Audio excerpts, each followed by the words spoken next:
Bonjour à tous et bienvenue dans notre podcast Break the Rules by Gaëlle, l'anglais qui casse les codes.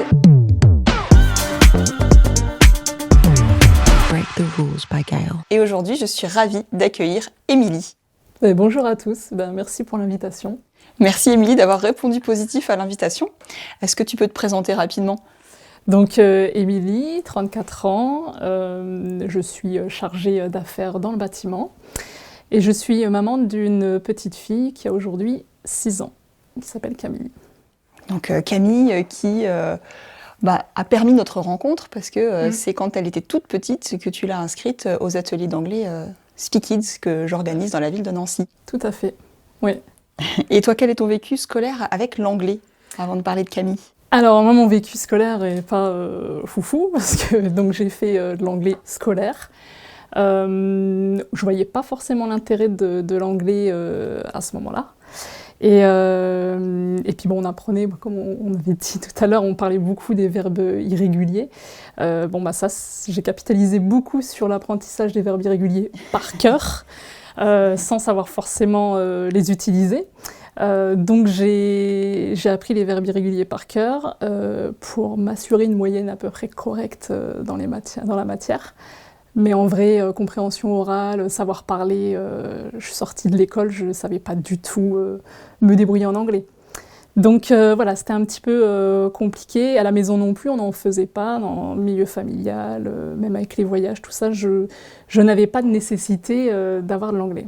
Et qu'est-ce qui t'a motivé alors à vouloir quelque chose de différent pour Camille en l'inscrivant à des ateliers d'anglais pour les tout petits ? En grandissant, en faisant des voyages, tu te rends compte que de ne pas parler anglais, ça te fait quand même une barrière à la découverte du monde. Donc ça m'a donné déjà moi personnellement envie de me remettre à l'anglais, même si je savais que le travail allait être long, et il est toujours.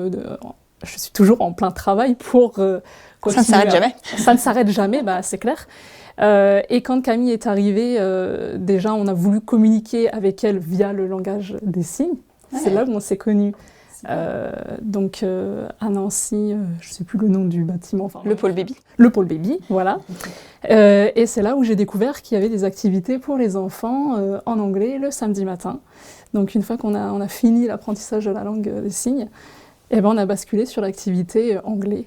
Elle était toute petite. Elle était toute petite, et comme on sait, les enfants, la capacité d'apprentissage, je me suis dit, on va essayer de lui donner cette chance que nous, on n'a pas eue, autant mon conjoint que moi. Donc on s'est dit, plutôt c'est lancé, mieux ce sera. Break the Rules by Gaëlle. Vas-y, compte. 1, 2, 3. Car. Where is a motorbike? Yeah, where is a car? Where is a bus? Good job, Camille. A bee. B. Yes. A caterpillar. A caterpillar. Yeah. Show me butterfly. Fly.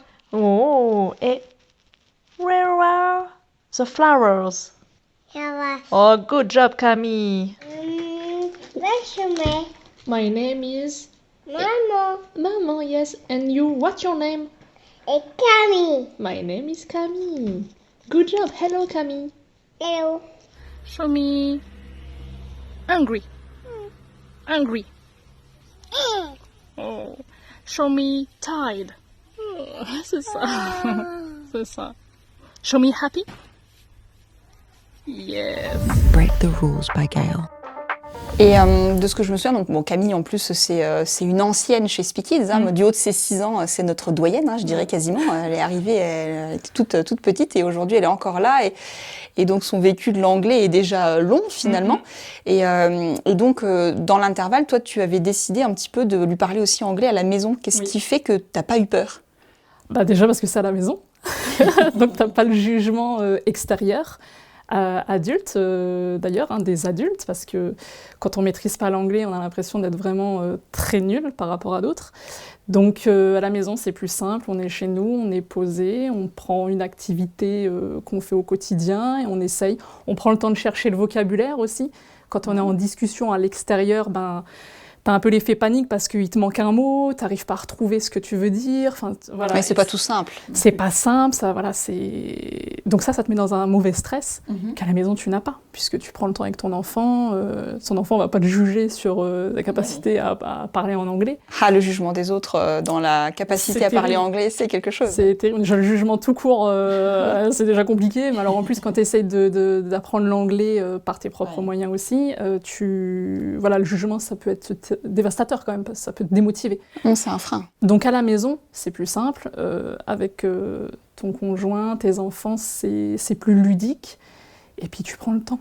Et est-ce que tu as des exemples d'activités à la maison? Qu'est-ce que tu mettais en place ou qu'est-ce que tu mets encore en place? Alors ça peut être des moments du matin, le petit déjeuner, où on va essayer de se parler en anglais, faire des phrases en fait du quotidien, écrire des mots. Si par exemple on a cherché un vocabulaire qui nous est parvenu ou qu'on connaissait pas, on le marque sur un tableau. Et on le laisse un petit moment, comme ça on le relit de temps en temps, et puis pour que ce soit que ça rentre dans la tête, quoi. C'est bien. Il y a ça. J'avais aussi acheté des livres, tu sais, mes premiers imagés, avec des mots français, mots anglais. Donc hop, on passe tout simplement sur les images et puis on répète les mots. En fait, c'est pour essayer que les mots en anglais soient un automatisme comme les mots en français. Voilà. Que ça s'inscrive de manière automatique et qu'il n'y ait plus besoin de réfléchir et d'associer. Je me dis, nous, en tant qu'adultes, on a toujours besoin de réfléchir. Mais l'enfant, si on lui muscle déjà son cerveau, comme on le fait en lui parlant en français, Très bien. Et l'automatisme, l'aura plus vite que nous, on a du mal à l'avoir. Voilà. J'adore tes propos, Émilie, j'aime bien ce que tu dis, parce que c'est vrai, en fait, ça demande du temps, et ce que tu exprimes, c'est ça, c'est qu'il y a de la difficulté, il y a besoin de temps, et c'est vrai, en fait, on voudrait que ce soit magique, hop, on aimerait bien trouver une personne native, lui ouvrir le cerveau, transférer tout ce qu'elle sait dire à quelqu'un qui est pas natif, et bam, ça serait magique, on saurait déjà tout se dire très facilement en transférant les connaissances de quelqu'un sur la langue à quelqu'un d'autre. Mais non, en fait, ça demande du temps, ça demande de l'investissement aussi, parce que de ce que tu dis, tu recherches des mots. C'est ça. Donc c'est pas... Je pense qu'il faut accepter, quand on a un niveau d'anglais qui est pas très élevé, il faut accepter de se donner du temps. De pas rentrer dans cette frustration de se dire on n'y arrive pas, ça nous demande à chaque fois des efforts, ça prend du temps, on n'a pas assez de vocabulaire. Bon. Mais il faut rester motivé, surtout quand on a envie de le faire et qu'on voit l'importance. Là, nous, on parle de vouloir de développer l'anglais. Pourquoi ? C'est pour partir voyager, découvrir le monde. Quel que soit le voyage, mais on a besoin de savoir parler anglais pour communiquer avec les gens. Moi, je me souviens d'un voyage il y a plus de 10 ans de ça. On partait en Angleterre.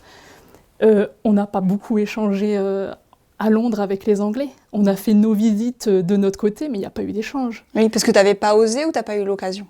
J'ai pas du tout osé. Ah non, je n'osais pas parler anglais, tu vois, à ce moment-là. Là, on remonte il y a au moins 10 ans de ça. Alors qu'il y a quelques mois à New York? Et il y a quelques mois, on part à New York, et là, c'est complètement... moi, je me suis redécouvert, et je suis trop fière. Raconte, parce que ça peut motiver et inspirer quand même. Ouais. Alors déjà, au début, je me suis dit, je vais donner le voyage à une agence, elle va me le préparer, elle va nous faire organiser toutes nos visites et tout. Finalement, je me rends compte que ça ne convient pas, surtout qu'on y va avec Camille, qui à ce moment-là a 5 ans, et les activités proposées par les agences ne convenaient pas avec une enfant. Donc je me suis dit, je vais organiser notre truc nous-mêmes. Ouais. Donc j'ai réservé les billets. Tout s'est fait en anglais, quoi, hein. Réservation des billets, réservation des activités, réservation de l'hôtel. Et pas d'embûche, c'est bon, au résultat, aussi, parce que 24 heures avant le départ, billet d'avion annulé. Mais non. Le vol annulé. Donc j'ai dû avoir quelqu'un au bout du téléphone pour changer le billet d'avion, pour pouvoir... Ah non, mais ça a été... Si, il y a eu une grosse angoisse, et donc dans ce moment de stress, j'ai dû échanger en anglais. D'accord. Pour trouver des billets, quoi. Donc t'as pris sur toi, t'as vraiment donné toute ta concentration. C'était catastrophique. Il fallait qu'on parte à New York. De toute façon, c'était pas autrement, il fallait qu'on parte à New York. Donc là, ça m'a déjà mis une belle épreuve dans le stress de devoir... Ouais, et comme quoi, tu te dis, là, heureusement, t'avais cette capacité de pouvoir te débrouiller en anglais, et finalement de résoudre ce problème pas simple en anglais. En anglais, ouais. Je pense qu'on a eu un peu de chance aussi dans l'histoire, mais bon... Mais donc du coup, juste avant de partir à New York, depuis le mois de janvier, j'écoutais énormément de podcasts. Parce que mon premier problème à moi, c'est la compréhension orale. Donc des podcasts en anglais. Des podcasts en anglais, ouais. Et donc, en fait, dans la journée, je partais un peu marcher, que ce soit une 30 minutes. Hop, je mettais les oreillettes, podcast, et je faisais que ça. Écouter du vocabulaire, écouter de l'anglais. Il fallait que j'ai des automatismes, parce que sur place, en plus, on sait que l'accent américain est pas... Et à New York. Et l'accent new-yorkais est bien costaud. Bien costaud. Donc, du coup, déjà, si tu maîtrises pas la compréhension orale en anglais, c'est tombé en new-yorkais. Dès que tu atterris, ne serait-ce que la douane, passer la douane, les questions qui tout posent, s'est super bien passé. J'ai même réservé le taxi. Waouh! Donc j'avais aussi, je m'étais un peu préparé des phrases et tout, mais après tu te dis, bon, t'as préparé un petit peu tes phrases, ton vocabulaire, tout ça, mais après sur le fait, est-ce qu'on va bien te comprendre? Si à l'inverse, j'entends une phrase que je comprends pas, faut pas que ce soit la panique. Oui. Mais non, je me suis mis dans un super mood et on a bien réussi à échanger, donc avec le taxi, avec l'hôtel, quand on a fait nos visites, et puis une rencontre magnifique au mémorial du World Trade Center. Donc pas que du pratico-pratique, parce que Non. là, quand tu parles du taxi, de l'aéroport, bon, c'est le pratico-pratique pour avancer dans ton voyage, mais au World Trade Center, c'était vraiment une expérience vraiment humaine. Et là, j'ai pas préparé cette rencontre. C'est une dame qui vient, une américaine, qui nous voit regarder le mémorial et elle nous explique en anglais qu'elle est surprise de voir que avec une petite de 5 ans, on s'intéresse, on lui montre l'histoire qu'a vécue New York tragiquement, mais voilà. Et donc j'ai pu échanger avec elle. Sur pourquoi on faisait ça. Elle m'a demandé aussi est-ce qu'à l'école ils voient ce qui s'est passé le 11 septembre. Et donc j'ai pu lui répondre que non, à son âge non, elle ne le voyait pas, mais certainement plus tard oui, ça fait peut-être partie des programmes. Et puis elle m'a dit que je parlais super bien anglais. Tu vois, génial. Et ça c'est encourageant, ça motive aussi à toujours s'engager. Qu'est-ce qui m'avait un peu débloqué, c'est que dans les podcasts que j'écoutais, les personnes qui faisaient les podcasts disaient « Dites-vous que vous ne serez jamais jugé par l'étranger. » Exactement. Parce qu'en fait, eux, ils parlent la langue universelle, donc ils ne font pas forcément l'effort d'apprendre une autre langue. C'est ça. Et quand tu commences un petit peu à échanger avec un Américain ou un Anglais, et en fait, tout de suite, on est valorisé parce qu'ils se disent « Waouh !» Ils sont impressionnés. Ils sont impressionnés. Ouais, carrément. Et vraiment, je m'en suis rendu compte avec cette Américaine qui nous a regardés avec des yeux, mais qui nous dit vous parlez bien. Peu d'Américains parlent une autre langue, à part les hispanophones, parce qu'il y a une grande culture latino, mais sinon, c'est vrai qu'en dehors de ça, ils n'ont pas d'effort à faire pour apprendre une autre langue, puisque finalement, quand ils voyagent à l'étranger, eux, il n'y a pas d'intérêt à parler autre chose que l'anglais. Donc c'est vrai que quand ils voient quelqu'un d'autre faire cet effort et pouvoir échanger, parce que sur un sujet, en plus, c'est pas que du pratico-pratique, là, c'est vraiment un sujet profond, les attentats, en plus, expliquer l'histoire. Ça va... Non, j'étais vraiment contente. Et là, c'est vraiment le travail qui a été fait depuis janvier, de se remettre dedans, les podcasts, l'écoute, tout ça, de se préparer. Et grâce à ce voyage, c'est ce qui a aussi motivé. Mais la motivation, c'est quelque chose, en fait. C'est de se dire, il doit y avoir un contexte au bout qui fait que j'ai envie. Donc, un voyage à New York, c'est sûr, c'est super top. Après, il peut y avoir d'autres motivations, c'est vrai. Mais on se dit toujours, il faut qu'il y ait quelque chose au bout et que je pratique. Là, l'idée, c'est qu'à la fin, tu savais que tu allais en avoir besoin. Et puis, tu t'es préparé un mental un peu comme une sportive. Parce que tu t'es parti marcher, tu avais tes écouteurs. De la marche active avec podcast dans les oreilles. C'est une préparation. C'est athlétique. Quand on dit oui, c'est des efforts, c'est sûr que comme on n'est pas des bilingues, donc ça demande forcément des efforts. Et en fait, il faut l'accepter. Ah, c'est bien, t'en parles très bien. D'accepter la difficulté, la persévérance, de se dire mince, des fois, je comprends pas, parce que j'imagine que dans tes podcasts, tu comprenais pas tout le temps tout. Et non, donc tu remets le podcast. Moi, je suis souvent sur Google Traduction. Et là, je me dis, punaise, mais oui, c'était ce mot-là. Tu te dis, putain, mais tu aurais pu le comprendre. Donc après, ça demande de chercher sur Google Traduction ou d'autres moteurs de recherche. Mais ça demande un mot où on bloque, on va le chercher. Comme ça, la prochaine fois que je le réentends, je vais pouvoir le remémorer. Donc oui, je parle d'acceptation parce que pendant longtemps, j'ai été un peu dure avec moi-même à vouloir absolument réussir à parler anglais. Tu vois, ça m'énervait de ne pas réussir et de voir d'autres avec tellement d'aisance. Et puis de se dire, en fait, il faut faire un effort, quoi. On n'a rien sans rien. Ouais, c'est ça. On peut pas parler couramment une langue sans à un moment donné investir du temps et puis se mettre dans un mental, en fait. C'est un vrai mental de se dire, là, je vais me préparer. Et par rapport à Camille, du coup, elle, son immersion dans un contexte anglophone à New York, comment ça s'est passé pour elle? Écoute, ça s'est bien passé. Après, elle n'a pas eu l'occasion, elle, d'échanger, mais par contre, je trouve ce qui était important, c'était du coup de faire un parallèle avec les activités qu'elle fait depuis quelques années maintenant avec Speak It. De se dire, oui, là, on est dans un contexte où tu peux parler français, là, personne ne va te comprendre. Donc, maman, elle parle anglais, papa aussi. Donc, ça lui permet aussi de se rendre compte qu'il y a du sens aussi à faire ces activités en anglais le samedi matin. Oui, parce que ça fait un petit moment qu'elle le fait. Alors, cette année, en plus, c'est Jeff qui est américain. Alors, il habitait à Miami, mais à la base, il est new-yorkais. Donc, il a un peu un accent new-yorkais, en fait, Jeff. Donc, elle entend déjà cet accent américain. Ah oui. Et elle a reconnu un peu quand même, en se promenant, elle a été... Des mots, je sais plus vraiment si... Je sais pas si on avait eu vraiment l'occasion d'échanger. Ouais. Enfin, on disait des mots en anglais, quand même, parce que, à l'hôtel, on parlait un peu, forcément, on parlait français quand même entre nous. Mais dès qu'on pouvait lui mettre des mots en anglais, on le faisait. Ouais. Pour qu'elle soit vraiment en immersion, tu vois. Ouais, super. Ouais. Ah, c'est top. Donc là, elle a vraiment concrétisé 5 années d'ateliers d'anglais, après dans une véritable immersion où elle s'est rendue compte qu'ah oui, cette langue, on la parle vraiment ailleurs que dans l'atelier. Mais tu vois, quand même, des fois, quand on est au resto en France, elle entend des tables à côté et des fois, elle nous arrête, elle dit « Ah à côté, il parle en anglais ». Donc, en fait, elle arrive à comprendre que l'autre... Alors, elle va pas reconnaître tout, tu vois, ou elle va pas tout comprendre, mais elle va comprendre que les mots utilisés, c'est de l'anglais. Ouais. Voilà. Et puis c'est une sensibilité qui se développe aussi au fur et à mesure du temps. Et puis c'est des appréhensions qui sont levées parce que quand tu parles de ton vécu scolaire, il y a la notion de difficulté, d'un peu d'échec, là pour une immersion comme ça et une initiation à l'anglais aussitôt, justement le but c'est qu'après à l'école elle soit pas dans cette idée de ça fait peur. Oui, c'est vrai que nous, on a appris l'anglais, moi j'ai connu l'anglais dans le milieu scolaire, dans le milieu familial, on parlait pas du tout anglais, et on faisait pas beaucoup de voyages, hormis en France, donc tu vois, je voyais pas la nécessité de l'anglais, si tu veux.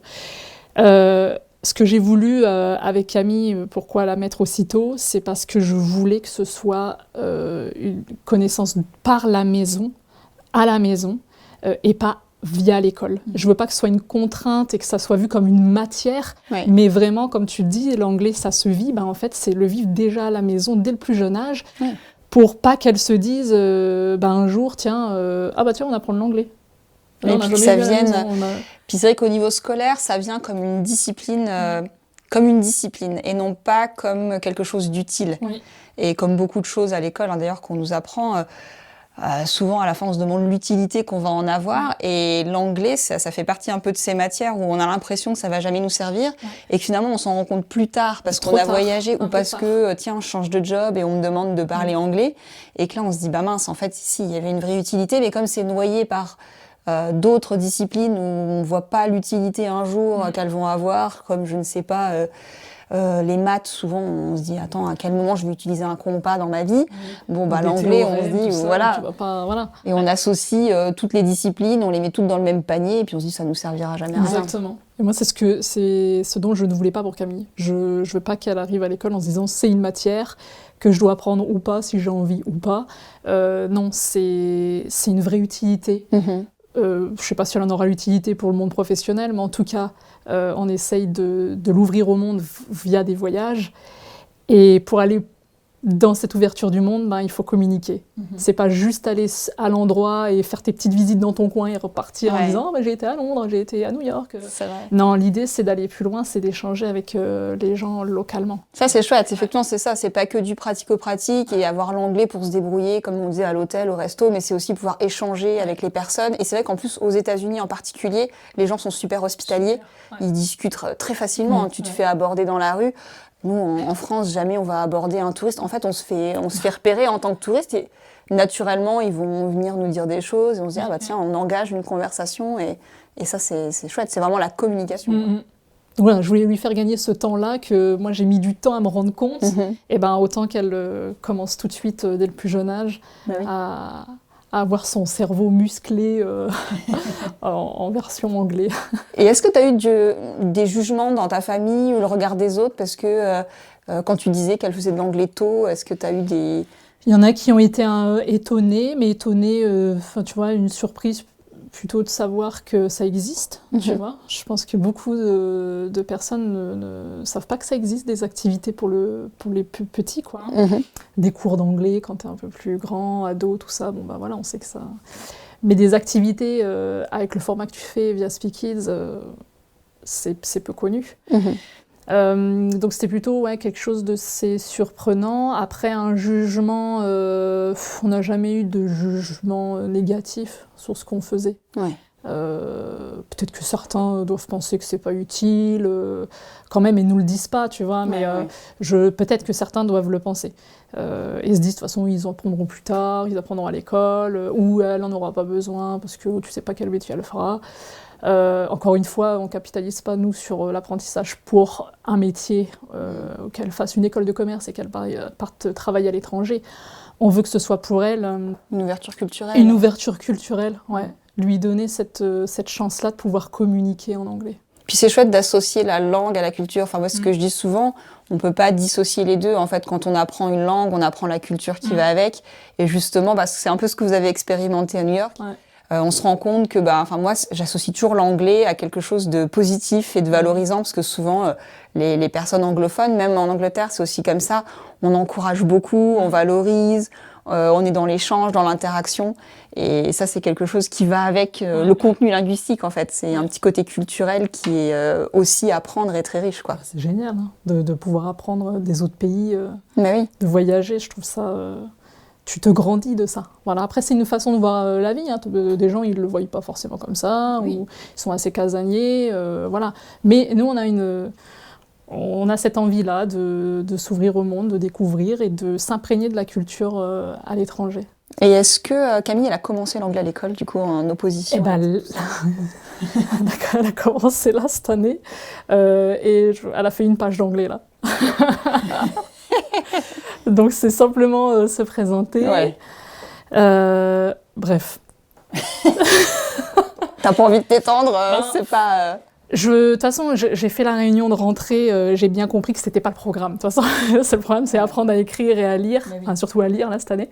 Donc ils vont faire un petit peu d'anglais pour les ouvrir sur la langue. Mais je pense avec Speak Kids, elle est armée. Elle est armée, ouais. Bah oui, mais ça tombe bien que tu parles de l'école et des programmes. Moi, je compte dans mon podcast bientôt recevoir une enseignante du primaire qui nous parlera justement des difficultés pour les enseignants à enseigner l'anglais, parce que c'est dans les programmes dès le CP. Et c'est vrai que ça permet de faire un peu le lien entre les enfants, leur vécu à l'école, et puis de l'autre côté, il y a les enseignants qui essayent aussi, et c'est toujours intéressant de voir justement pourquoi... chaque année, l'anglais qui est dispensé dans les classes ne correspond pas toujours aux attentes. Et, ça doit dépendre des maîtres ou des maîtresses aussi, de chacun. C'est ça. Parce que si le maître ou la maîtresse a déjà un jugement sur l'anglais, oui. Eh ben, elle va le transmettre forcément, ce jugement qui n'est pas forcément positif. On verra, il y a plein de paramètres, de critères, de vécus qui font que c'est plus ou moins facile ou difficile, et c'est vraiment intéressant aussi de pouvoir passer de l'autre côté bientôt. On saura aussi, on aura ce qui est prévu, point de vue. Ouais, là on verra aussi en fonction de l'avancée de l'année, mais c'est vrai que ça reste assez basique. Après, je pense qu'on peut pas non plus leur demander d'aller trop loin dans ce genre de programme. Enfin, je sais pas. On verra. Ça sera tu verras de voir, le podcast avec Isabelle qui viendra bientôt nous en parler, nous éclairer un peu sur comment ça se passe aussi de l'autre côté, parce que nous on a notre vécu scolaire, on reçoit, on se dit punaise, on a reçu un enseignement, c'était quand même compliqué, mais pourquoi? On va essayer de répondre à ça la prochaine fois. Quels outils ils ont peut-être aussi. Mais c'est ça, les moyens. Ouais. Et toi aujourd'hui, du coup, pour finir ce podcast, finalement, c'est quoi ton rapport à l'anglais? Déjà, j'ai pris plus confiance en moi avec l'anglais. Je vois plus ça comme une contrainte, tu vois, c'est vraiment un développement. Pour moi, je vois vraiment ça comme un développement personnel. Donc, si je me revois il y a 10 ans de ça, où c'était un stress, c'était vraiment... Ouais, tu sens que c'est un mauvais vécu, on disait d'efforts, de contraintes, tu te sens, par rapport à d'autres, tu te sens vraiment moins intelligente ou quoi. Enfin, tu vois, t'as un jugement sur tu toi perds qui un peu ta qui est dur. confiance. Tu perds ta confiance. Aujourd'hui, largement moins. Mais Ouais. ça a été un travail de longue haleine qui est toujours d'actualité, comme on le dit. Hein, Oui, ça s'entretient. Avec Camille à la maison, on disait c'est pas quotidien qu'on fait de l'anglais. Hein. Et puis avec les semaines, le travail, nos emplois du temps, ben, y a des moments où on va laisser un peu l'anglais de côté et puis se dire ah tiens, ce week-end on a un peu de temps, tiens on va reparler un petit peu, tiens on fait cette activité en anglais. Et ben là tu te dis voilà, il faut repartir, il faut remuscler le cerveau. On a toujours ce temps de transition. Mais comme je disais tout à l'heure, il faut l'accepter. Du moment qu'on a accepté qu'il y a, qu'on suit un petit peu à se remettre en mode anglais, mais après, le cerveau récupère, retrouve les mots, c'est bien fait. Les structures de phrases. Ouais, c'est plutôt bien fait, le cerveau. Et ben, c'est ça qui motive, c'est de se dire, allez, c'est pas grave, on n'en a pas fait pendant un petit moment, on reprend un petit peu, on avance. Et donc voilà, meilleure confiance en soi. Et puis, c'est que du positif pour faire des projets, pour nous en tout cas, pour les voyages. Donc voilà. Bah merci en tout cas, parce que ça finit sur un point positif, je trouve, le fait que dans la difficulté, en fait, au final, c'est quelque chose de valorisant, c'est une valeur de partage. Et donc, je trouve ça chouette de finir ce podcast sur ces mots et sur cette idée, ce concept d'effort qui aboutit à quelque chose de positif. On faisait un parallèle avec le sport tout à l'heure. Hein. Je pense qu'il y a d'autres... si ça peut donner envie à des parents de se lancer avec leurs enfants malgré la difficulté, chacun de nous, je pense, fait une activité sportive ou une activité musicale ou autre qui demande toujours du travail. On n'est pas dans l'aisance tout le temps, donc il faut... Et tant mieux, ça fait un travail, ça fait évoluer, on est dans la difficulté et à un moment donné on se rend compte du résultat. Et on regarde le chemin. Il faut regarder le chemin surtout. Parce que tu parles des 10 ans et tu te dis, aujourd'hui, par rapport à il y a 10 ans, tu fais ce constat et tu te dis, j'en suis là maintenant et hop, tu peux presque imaginer une courbe qui monte. Exactement, New York, tu vois, concrètement, c'est un Ironman pour quelqu'un qui fait, tu vois, beaucoup de courses à pied, tu vois.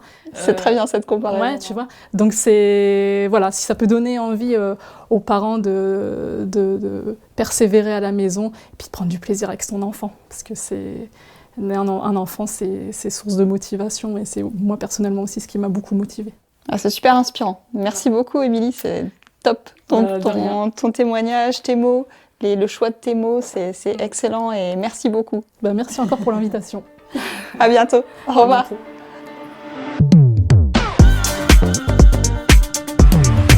Break the Rules by Gail.